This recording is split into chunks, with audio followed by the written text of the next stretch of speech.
Man, for the mega fight with you and Crawford for 150. If we can make it at that weight division, I mean, whatever weight division I'm at, if wherever we still boxing at the same time, let's do it. I'm down to fight any one of these motherfuckers.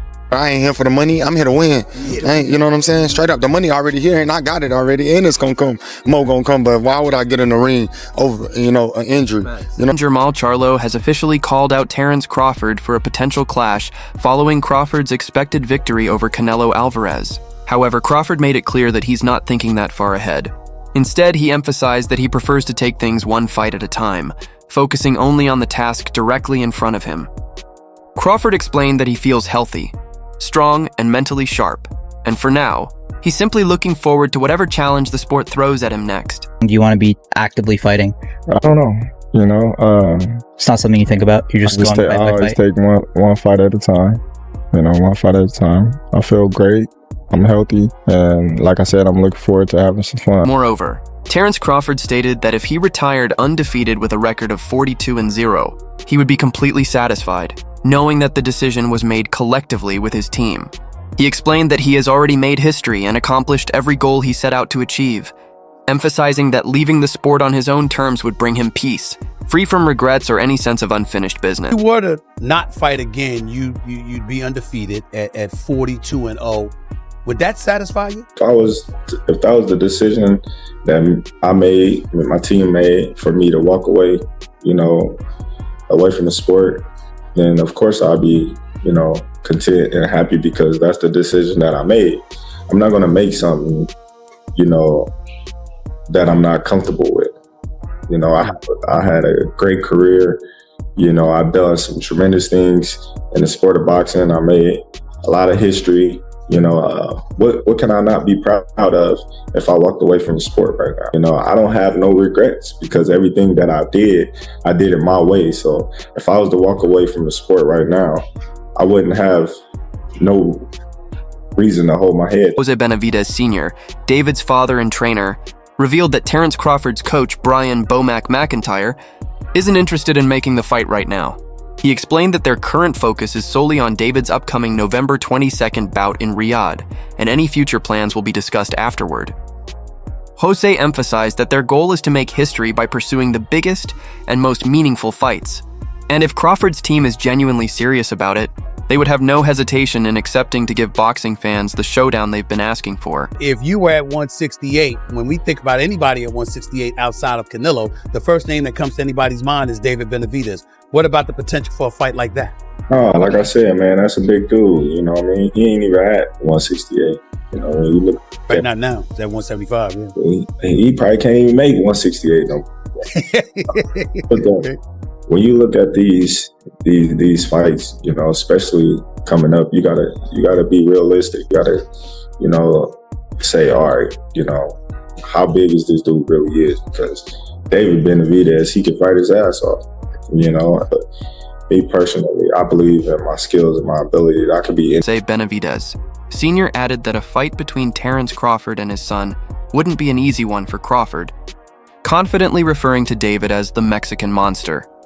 He explained that David's youth, size, and non-stop punching style set him apart from Canelo Alvarez, who fights at a slower pace. While he praised Crawford as the current pound-for-pound best fighter in the world, Jose warned that David's power, aggression, and relentless pressure could overwhelm an aging Crawford, making the potential matchup far more dangerous than people realize. Heard Bomac that he does not want Crawford to fight David Benavidez. So right now, I believe that we have a tough fight, man. November 22nd.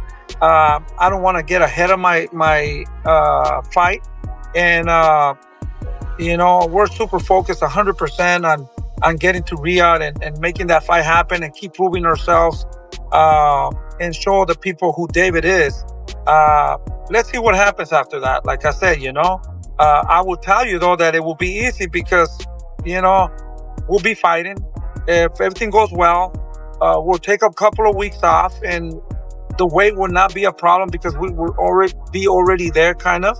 So, at the end of the day, it's, my job as a manager is to get them the best fights and train them as a trainer. And, we want to make history, brother. So, and if the people want that fight, and people think that that's a good fight, And if Bomac and Terrence Crawford won that fight, why not?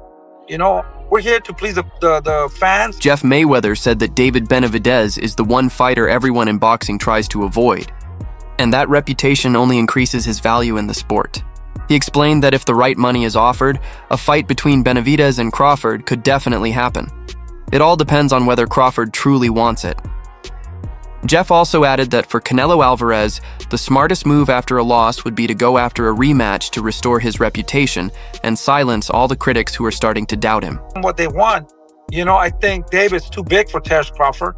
I think Terrence Crawford will be like 38 years old, I mean, it will not be the same as Canelo, man. We know David comes in and throws a lot of punches and put the pressure. And no disrespect to Terrence Crawford, he's the best pound for pound.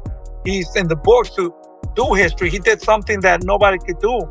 But at the end of the day, we're talking about the Mexican monster, David's young, strong, super big for Terrence Crawford.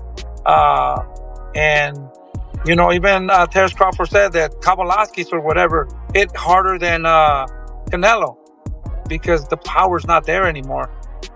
With David, it's a different story. However, Eddie Hearn said that a fight between Terrence Crawford and Jaron Boots Ennis is the best matchup that can be made in American boxing right now. But it would require a massive payday to lure Crawford into it. He explained that Crawford understands exactly how dangerous Boots is, not because he's afraid, but because Boots represents the new version of Crawford himself, a younger, hungrier fighter who just needs big opportunities to prove his greatness. At the same time, Benavidez is also the one guy that nobody's willing to fight. And if nobody's willing to fight him, that makes his value go up. And so the thing is that if you get the right guy that is willing to pay for that, and I don't see him saying that, okay, well, we can't afford to fight this guy. Okay. So, that fight can happen if it's a fight that I think Bud want to entertain.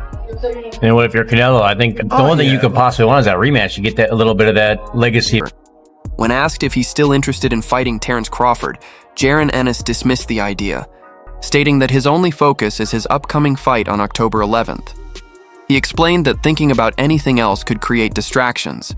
So he's completely locked in on what's in front of him and not concerned with anyone outside his current opponent right now. Terrence Crawford against Jaron Ennis, for me, is the best fight in American boxing.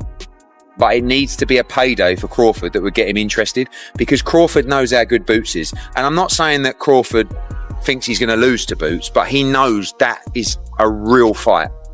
But for me, Boots is the new Crawford. We've just got to go out and get the fights to show how great he is. That's it for today's video. What do you think about this topic? Share your opinions in the comment section below, and don't forget to like and subscribe if you enjoyed the video. In a fight, Crawford, is this still a fight that you have interest in? My main focus right now is October 11th. That's all I'm worried about. October 11th. I ain't worried about no outsiders. I'm locked in. That's how when you pay attention to what you got in front of you and you think ahead. That's how things happen. My main focus is October 11th. That's it.